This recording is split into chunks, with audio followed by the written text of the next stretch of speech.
Assalamu alaikum hurmatli көрермендер. Бүгінгі видеода біз интернет кабельдерін аршитын боламыз. Жарамайтын үзілген интернет кабельдерді мынандай осыларды қазір аршитын боламыз. Бізде қазір ремонт жүріп жатыр колледжда. Содан мынаның бәрін шығарып тастадық. Басында коннекторын кесіп аламыз да қазір. Біздің ашып тастаймыз. Бұл медный провод. Жіңішке 8 жылы. Қазір ашып бастаймын.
Bizde осындай 4 парашат, яғни 8 жылы медный, өте жіңішке.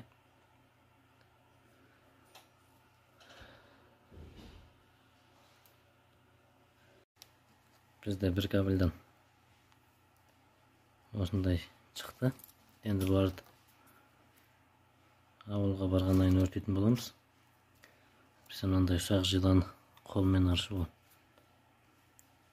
өте ауыр жұмыс ол. Өзін пенсияға дейін аршуға болады. Қазір аршып бітейін. Бараны аяқтап біраз. Сосын қайтып қосыламын. Мен аршып болдым. Мына жерде осынша изоляция жаңағы сыртындағы аршылған. Және мына салақан 1,5 салақан изоляция. Және мынау өртеуге баратын проводтар. Мынандай ең ұзын мынау болды. Бұл бір салафан ғана шығады.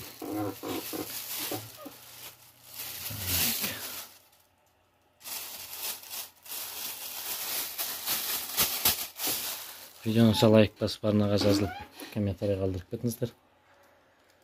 Келесі видеода көрсететін болам. Өртегенімді. Келесі кездескенше сау саламатта болыңыздар.